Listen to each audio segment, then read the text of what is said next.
जिंदगी की गाड़ी कब किस मोड़ पर हमें कहाँ लाकर खड़ा कर दे, हम इस बारे में कुछ नहीं कह सकते। ऐसा ही कुछ जिंदगी ने फूलन देवी उर्फ दस्यु सुंदरी के साथ किया था। दस्यु सुंदरी के नाम से मशहूर फूलन देवी किसी जमाने में डर का दूसरा नाम हुआ करती थी। कई बार गैंगरेप, अत्याचार और फिर डाकू से सांसद बनी फूलन की जिंदगी का सफर किसी के भी रोंगटे खड़े कर देगा। नमस्कार दोस्तों, मैं हूं देव और आप देखना शुरू कर चुके हैं ट्रू क्राइम स्टोरीज। आज हम आपके लिए स्टोरी लाए हैं फूलन देवी की। दोस्तों, वीडियो शुरू करने से पहले आपसे रिक्वेस्ट है कि आपने यदि हमारे चैनल को सब्सक्राइब नहीं किया है तो सब्सक्राइब जरूर कर लें। तो चलिए वीडियो को शुरू करते हैं। चंबल घाटी का नाम सुनते ही जेहन में फिल्मों के डकैत या बागियों की तस्वीरें सामने आती हैं। घोड़ों पर बंदूक के साथ लूटपाट करते डाकुओं की कल्पना से सिहरन दौड़ जाती है। डकैत या बागी बनने के पीछे परिस्थितियां जिम्मेदार होती हैं। जुल्म, अत्याचार, नाइंसाफी, जमीन विवाद बंदूक उठाने के प्रमुख कारणों में से रहे हैं। चंबल के बीहड़ में फूलन देवी का नाम डर और आतंक का पर्याय था। बीहड़ से लेकर संसद तक का सफर करने वाली फूलन देवी की कहानी स्टार्ट होती है उत्तर प्रदेश से। 10 अगस्त 1963 को यूपी में जालौन के घूरा का पुरवा में फूलन का जन्म हुआ था। गरीब और छोटी जाति में जन्मी फूलन में पैतृक से दब्बूपन नहीं था। परिवार के पास केवल 1 एकड़ जमीन थी। दादा की मौत के बाद चाचा को घर का मुखिया बनाया गया। चाचा ने बेटे के संग मिलकर फूलन देवी के पिता की जमीन हड़प ली। चाचा की बेईमानी का पता चलने पर फूलन देवी ने खेत में धरना दे दिया।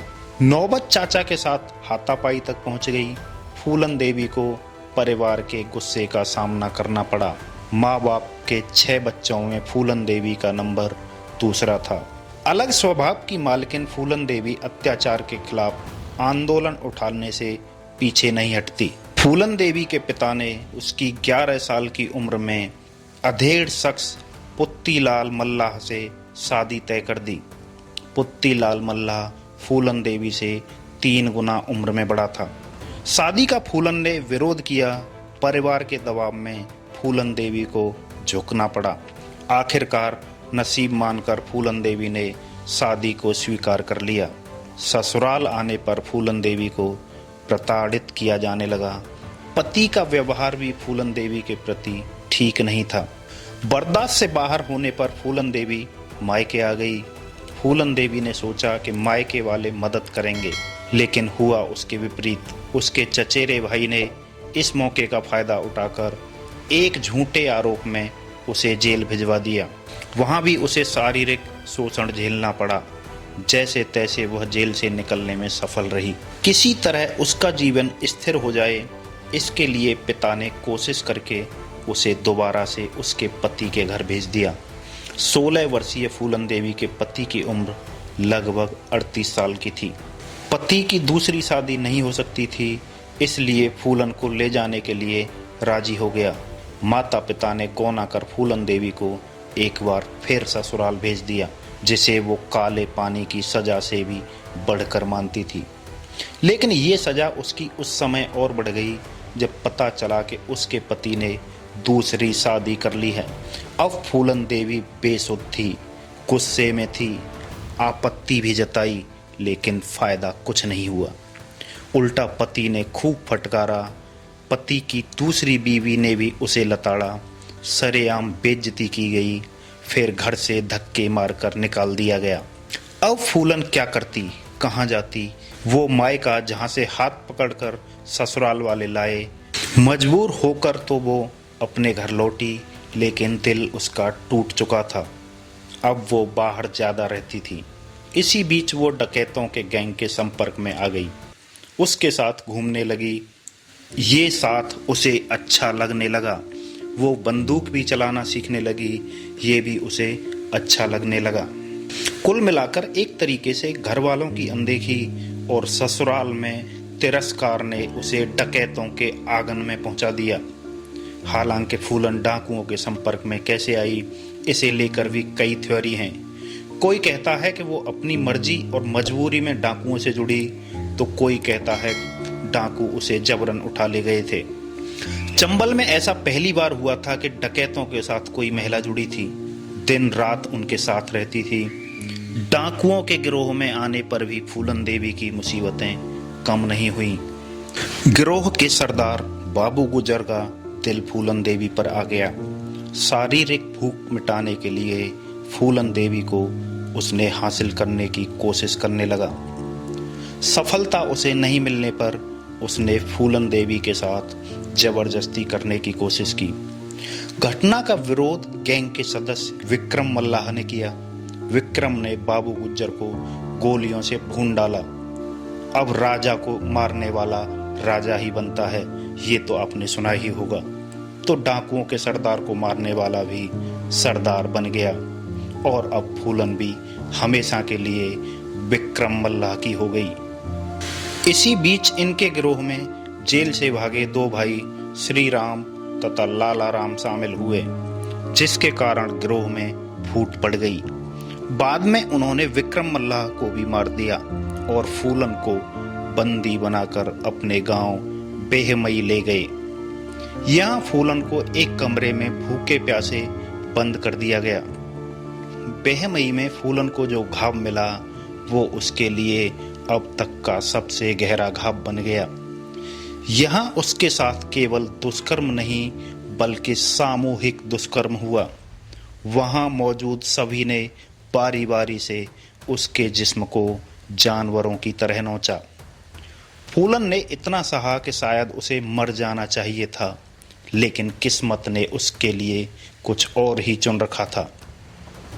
उसके साथ हो रहे दुष्कर्म और दी जा रही यातनाओं की जानकारी उसके कुछ पुराने साथियों को मिली, तो वे छुपते छुपाते मौके पर पहुंचे और फूलन को वहां से बचा कर ले गए।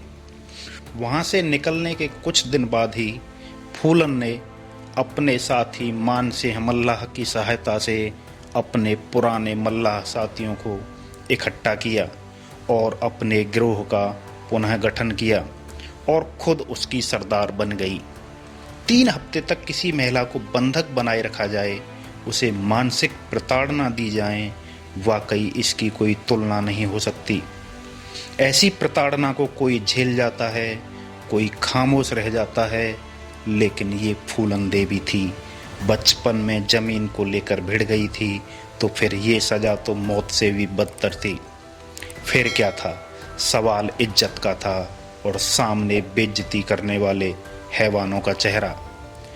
लिहाजा फूलन ने डाकू का चोला पहन ही लिया था। फूलन को खाकी वर्दी और इंस्पेक्टर वाले 3 स्टार बेहद पसंद थे, इसलिए फूलन ने खाकी वर्दी को बदन पर पहना और बदला लेने की ठान ली। तारीख थी 14 फरवरी 1981।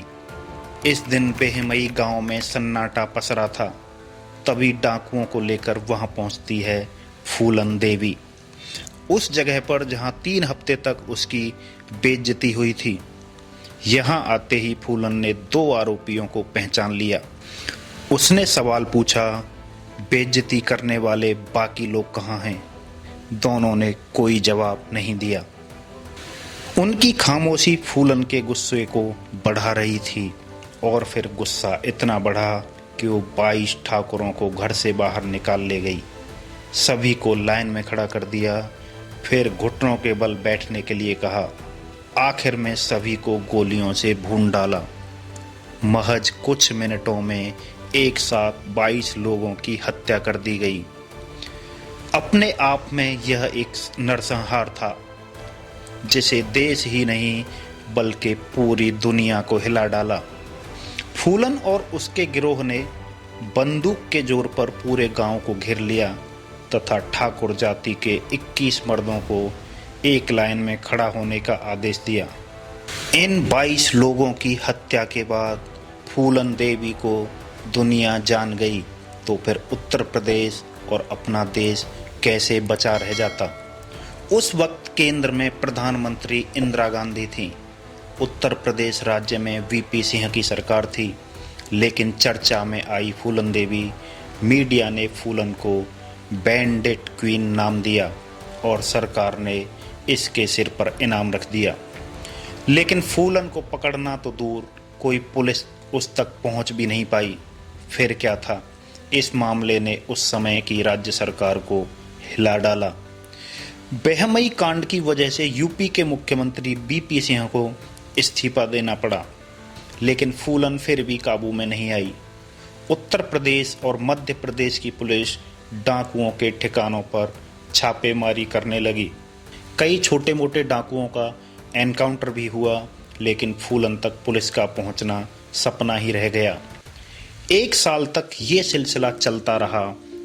आखिरकार मध्य प्रदेश सरकार ने फूलन को आत्मसमर्पण कराने की रणनीति बनाई।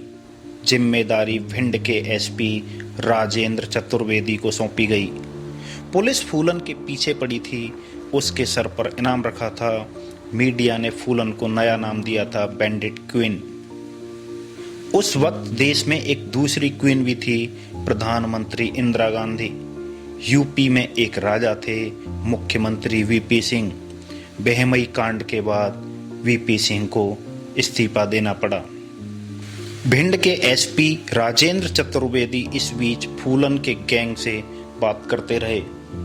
एसपी की व्यवहार कुशलता का ही ये कमाल था कि 2 साल बाद फूलन आत्मसमर्पण करने के लिए राजी हो गई। लेकिन इसके लिए उनकी अपनी शर्तें थीं।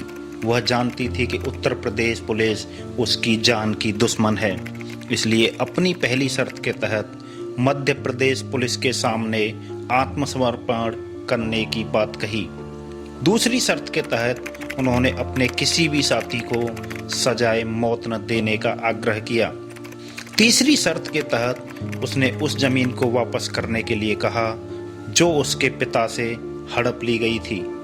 साथ ही उसने अपने भाई को पुलिस में नौकरी देने की मांग की। फूलन की दूसरी मांग को छोड़कर पुलिस ने उसकी बाकी सभी शर्तें मान ली थी। मध्य प्रदेश के मुख्यमंत्री अर्जुन सिंह के सामने उन पर 22 हत्या, 30 डकैती और 18 अपहरण के चार्जेस लगे। 11 साल उन्हें जेल में रहना पड़ा। फिर आती है मुलायम सिंह की सरकार। 1993 में उन पर लगे सारे आरोप मुलायम सिंह ने वापस लेने का फैसला किया। ये राजनीतिक रूप से बहुत बड़ा फैसला था। फूलन देवी जेल से बाहर आ गईं। उनकी नई शादी भी हो गई, लेकिन अब आगे क्या? फूलन को मुलायम सिंह ने नया जीवन दिया। जेल से आने के बाद समाजवादी पार्टी से जुड़ने का ऑफर भी उन्हें मिला। वर्ष 1996 में वो समाजवादी पार्टी में शामिल हो गईं। 1996 में चुनाव भी लड़ा और वह जीत भी गई। मिर्जापुर से सांसद बन गईं। अब वो पीहड़ के जंगल से निकलकर दिल्ली संसद में पहुंच गई थी। झाड़ी और झोंपड़ी में रहने वाली फूलन अब आलीशान बंगले में रहने लगी। 1998 में फिर से चुनाव हुए, लेकिन वो हार गईं। मगर किस्मत को कुछ और ही मंजूर था। 1 साल बाद 1999 में फिर से चुनाव हुए और फूलन फिर से जीत गई। राजनीतिक उतार चढ़ाव के दौरान ही फूलन ने एक संगठन बना लिया था। उसका नाम था एकलव्य सेना। इस संगठन में हर तरह के लोग जुड़ रहे थे, चाहे वो डाकू रहे हों या गरीबी में जिंदगी गुजार रहे हों। लेकिन इस संगठन से जुड़ने आए एक शख्स ने ही आखिर में फूलन देवी की जिंदगी को खत्म कर दिया। तारीख थी 25 जुलाई साल 2001। जगह देश की राजधानी दिल्ली। इस दिन फूलन के घर पर एकलव्य संगठन में शामिल होने के लिए शेर सिंह राणा नामक व्यक्ति आया था। फूलन ने उसका स्वागत किया, खाने के लिए खीर मंगवाई। शेर सिंह ने खुशी खुशी खीर खाई। अलविदा कहकर घर से बाहर निकलने लगा। उसका साथ देने के लिए फूलन भी बाहर निकली। घर के चौखट तक छोड़ने आई, लेकिन शेर सिंह के जेहन में कुछ और ही चल रहा था। उसने घर के गेट पर ही फूलन देवी की गोली मारकर हत्या कर दी। चौखट पर फूलन धड़ाम से गिरी। कल तक जो शेरनी दहाड़ती थी अब वो शांत हो चुकी थी, बिल्कुल खामोश। फूलन की मौत पर शेर सिंह राणा ने कहा था, अब जाकर बेहमई हत्याकांड का बदला पूरा हुआ है। घटना के बाद पुलिस ने शेर सिंह राणा को गिरफ्तार कर लिया। 14 अगस्त 2014 को दिल्ली की एक अदालत ने शेर सिंह राणा को आजीवन कारावास की सजा सुनाई, लेकिन फूलन देवी की सोच और हिम्मत को वो खत्म नहीं कर पाया। अपने कुल 38 साल के जीवन में फूलन की कहानी भारतीय समाज की हर बुराई को समेटे हुए है। कहीं ऐसा लग सकता है कि ये एक बलात्कार का नतीजा था, लेकिन रॉय मॉक्सहैम ने फूलन देवी के बारे में एक मीडिया को दिए इंटरव्यू में कहा था कि उन्होंने ज़िंदगी में बहुत कुछ सहा, लेकिन इसके बावजूद फूलन देवी बहुत हंसमुख थीं। वे हमेशा हंसती रहती थीं, मजाक करती रहती थीं। रॉय ने ये भी कहा था कि फूलन ने अपना बचपन काफ़ी गरीबी में गुजारा। उनका दिल गरीबों के लिए हमेशा धड़कता था। उन्होंने ये भी बताया था कि मुझे लगता है कि वो गलत न्यायिक प्रक्रिया का शिकार हुई थी। दोस्तों, ये थी फूलन देवी की पूरी कहानी। आपको ये कहानी कैसी लगी हमें कमेंट करके बताएं, और मिलते हैं ऐसे ही किसी एक और वीडियो के साथ। तब तक के लिए नमस्कार, बाय बाय।